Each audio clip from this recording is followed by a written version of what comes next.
नमस्कार दोस्तों personal finance से संबंधित एक इम्पॉर्टेंट वीडियो हम आज लेकर आए हैं। इसमें हम बात करेंगे आईपीओ यानी कि इनिशियल पब्लिक ऑफर। दोस्तों आईपीओ से संबंधित और भी कई वीडियो हम ऑलरेडी बना चुके हैं, जैसे कि आईपीओ में निवेश कैसे करें, बिल्कुल प्रैक्टिकल डेमो उसमें हमने दिखाया है।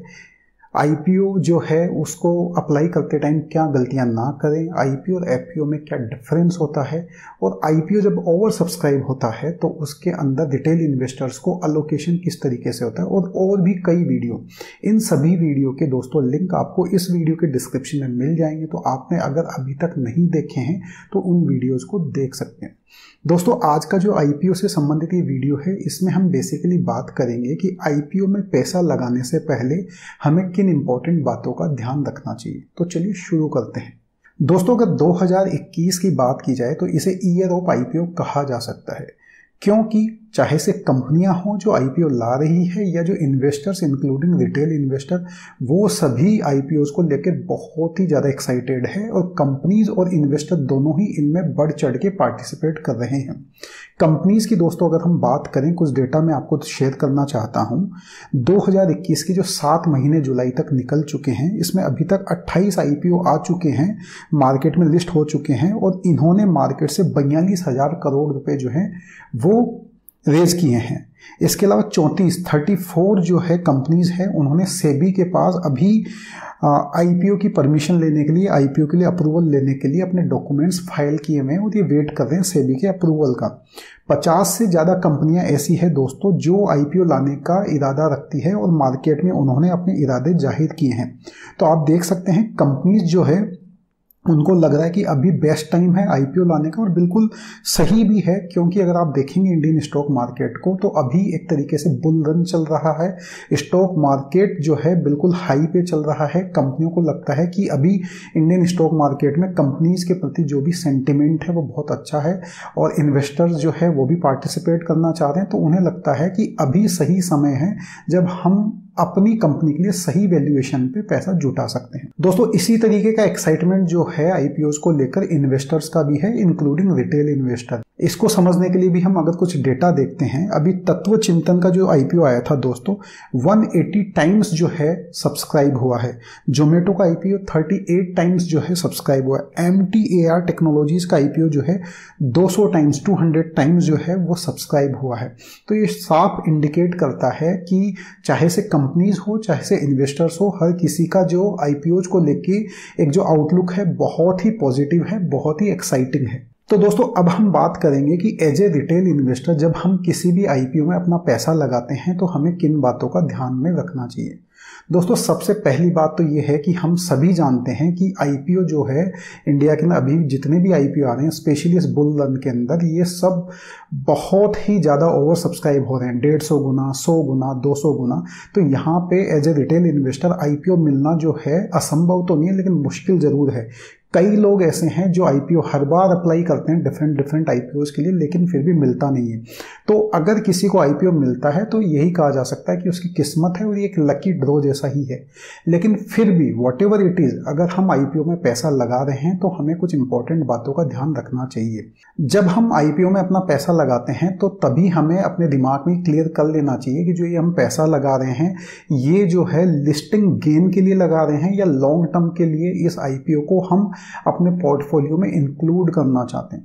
दोस्तों अगर हमारा पर्पज लिस्टिंग गेन के लिए आईपीओ में पैसा लगाना है तो ये बेसिकली क्या होता है कि लिस्टिंग गेन जो है ये सेंटिमेंट्स पर डिपेंड करता है, और अधिकतर लोग अगर आप देखोगे दोस्तों तो वो लिस्टिंग गेन के लिए ही आईपीओ में पैसा लगाते हैं। अगर हम रिटेल इन्वेस्टर की बात करें तो इकोनॉमिक टाइम्स के अंदर दोस्तों एक एनालिसिस आया था, उसके अंदर बताया गया कि इंडिगो जो पेंट्स है उसका जो आईपीओ पहले दिन ही 100% से ज़्यादा पर लिस्ट हुआ था, और 70% से ज़्यादा रिटेल इन्वेस्टर पहले दिन ही अपनी होल्डिंग बेच चुके थे। तो ये समझ सकते हैं, और ये मोर और लेस हर आईपीओ के साथ ही ऐसा होता है कि लोग कोशिश करते हैं कि वो लिस्टिंग गेन ले और उस शेयर से, उस स्टॉक से, उस आईपीओ से एग्जिट कर लेते हैं। और दोस्तों इसमें कुछ गलत भी नहीं है, ओवरऑल अगर ये स्ट्रेटजी देखें तो हम काम भी कर रही है। अगर हम कुछ डेटा देखें, तत्व चिंतन का आईपीओ जो है दोस्तों 180 टाइम्स, 180 टाइम्स ओवर सब्सक्राइब हुआ, और पहले ही दिन जो है 113% जो है हाई पर क्लोज हुआ था। ठीक है। तो जिस इंसान ने अपना एक लॉट भी जिसको मिला होगा तो पर स्टॉक जो है इश्यू प्राइस है 1083 और 2310 पर वो क्लोज हुआ। तो एक ही दिन के अंदर आपका पैसा जो है डबल से ज़्यादा हो रहा है।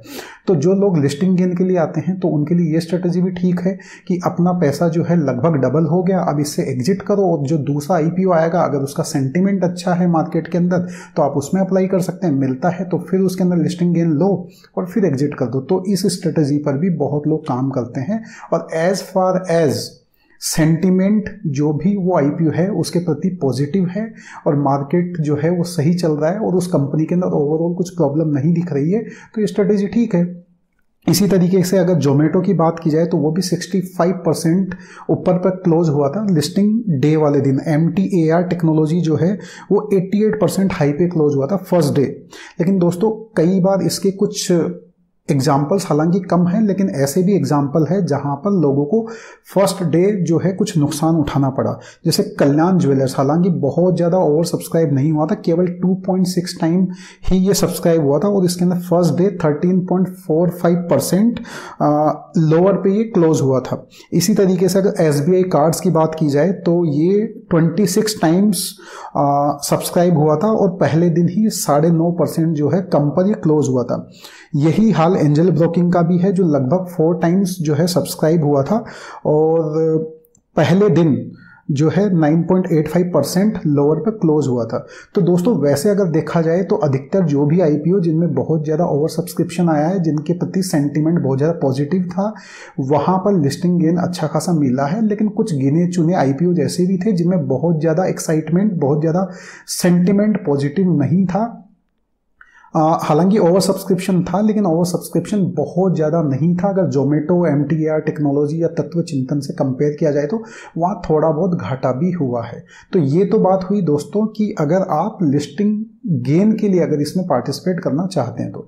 लेकिन दोस्तों अगर आप लॉन्ग टर्म के लिए किसी भी IPO को अपने पोर्टफोलियो में शामिल करना चाहते हैं तो आपको उसके फंडामेंटल्स को समझना ज़्यादा ज़रूरी है और उन फंडामेंटल्स को समझने का आधार क्या होना चाहिए और किन किन इंपॉर्टेंट चीज़ों पे हमें ध्यान देना चाहिए उसको अब हम समझते हैं। दोस्तों कोई भी कंपनी जो IPO लाना चाहती है तो सबसे पहले उसे सेबी के पास जाना पड़ता है और सेबी के पास वो एक डिटेल्ड डॉक्यूमेंट सबमिट करती है जिसे कहा जाता है DRHP, draft red herring prospects. इसके अंदर वो जो कंपनी है अपने बारे में बहुत सारी इंपॉर्टेंट चीज़ें मेंशन करती है जो हमें एज ए रिटेल इन्वेस्टर पता होना चाहिए। कुछ ज़रूरी नहीं है कि हम खुद उस डॉक्यूमेंट को पढ़ें, लेकिन बहुत सारे ब्लॉग्स से, बहुत सारे वेबसाइट्स से वो इसकी समरी पब्लिश करते हैं। तो हम किसी भी IPO में अप्लाई करें उससे पहले हमें मालूम करना चाहिए। इसके अलावा बहुत सारे लोग अच्छे अच्छे वीडियोज़ बनाते हैं IPOs का, जब रिव्यू करते हैं तो उसके अंदर भी हम देखेंगे कि वो इसका मेंशन करते हैं। तो हमें इसके अंदर क्या इंपॉर्टेंट बातों का उल्लेख किया गया है कंपनी की तरफ से उसे मालूम करना चाहिए। दोस्तों अगर इस डॉक्यूमेंट की बात करें DRHP की तो इससे कुछ इंपॉर्टेंट चीज़ें निकल कर आती है जो हमें मालूम करनी चाहिए। सबसे पहले तो इंपॉर्टेंट बात यह है कि वो जो कैपिटल मार्केट से उठाना चाहते हैं उस कैपिटल का वो यूज क्या करने वाले हैं। दोस्तों कई यूज हो सकते हैं कैपिटल के, कि जैसे हो सकता है कि प्रमोटर जो है, एग्जिस्टिंग प्रमोटर, वो अपना स्टेक ऑफलोड करके निकलना चाहते हैं या अपना स्टेक कम करना चाहते हैं। एक ही हो सकता है। कई बार ऐसा भी हो सकता है कि कंपनीज ने बैंक से लोन ले रखा है, अब उस पर इंटरेस्ट लग रहा है तो कंपनी चाहती है कि मार्केट से पैसा उठा के वो लोन चुका दिया जाए। कई बार कंपनी जो होती है उसका पर्पज ये होता है कि बिजनेस को एक्सपांड करना है, उसके लिए कैपिटल उठाई जा रही है। तो आपको ये समझने की कोशिश करनी चाहिए इस डॉक्यूमेंट के माध्यम से कि कंपनी का कैपिटल रेज करने के पीछे पर्पज क्या है, ताकि लॉन्ग टर्म के अंदर इस शेयर को लिया जाए या ना लिया जाए उसको अपने दिमाग में क्लियर किया जा सके। दोस्तों दूसरी सबसे इंपॉर्टेंट चीज़ ये है कि हमें उस कंपनी के प्रमोटर्स और जो भी उसकी मैनेजमेंट टीम है उसके बारे में ढंग से पता होना चाहिए कि प्रमोटर्स कौन है, उनका बैकग्राउंड क्या है, किसी प्रकार की कंट्रोवर्सी तो नहीं है, तो उसके बारे में हमें डिटेल में पता होनी चाहिए। मैनेजमेंट टीम के बारे में भी हमें मालूम करना चाहिए कि कौन लोग हैं, उनकी क्या क्वालिफिकेशन है, उनका क्या विजन है कंपनी को लेके। इसके साथ ये भी देखना चाहिए कि कंपनी की जो मैनेजमेंट है, CEO, CTO, CFO, इसमें बार बार बदलाव तो नहीं हो रहा है। कई बार जो है कई कंपनीज के अंदर जो CEO, CTO या जो भी मैनेजमेंट टीम होती है वो शुरुआत से IPO रेज होने तक वहीं पर रहती है क्योंकि उन्होंने ही कंपनी को बढ़ाया होता है। कई बार ऐसा भी होता है कि टीम चेंज करी जाती है, तो टीम चेंज करने के पीछे कई कारण हो सकते हैं कि कई बार जो बेहतर मैनेजमेंट लाने की कोशिश होती है। कई बार ये भी होता है कि एग्जिस्टिंग मैनेजमेंट इसलिए कंपनी को छोड़ रहा होता है क्योंकि उन्हें कंपनी जो है उसका विजन समझ नहीं आता है, या लॉन्ग टर्म में उन्हें खुद के लिए वो कंपनी सही नहीं लगती। तो इसे भी हमें समझना चाहिए। इसके अलावा दोस्तों हमें ये समझना चाहिए कि कंपनी का ओवरऑल बिजनेस क्या है और उस बिजनेस का ओवरऑल जो है ग्लोबली या इंडिया के अंदर क्या प्रोस्पेक्ट्स है, उस बिजनेस के अंदर ग्रोथ के क्या प्रोस्पेक्ट्स है। जैसे फॉर एन एग्जांपल अगर हम बात करें कि जैसे ओला इलेक्ट्रिकल है, कल को अगर वो आईपीओ लाती है तो इलेक्ट्रिकल व्हीकल्स जो है इसका जो प्रोस्पेक्ट्स है, इसके जो फ्यूचर सिनारियोज है वो बेहतर ही लगते हैं क्योंकि ये फ्यूचर टेक्नोलॉजीज की बात कर रहा है।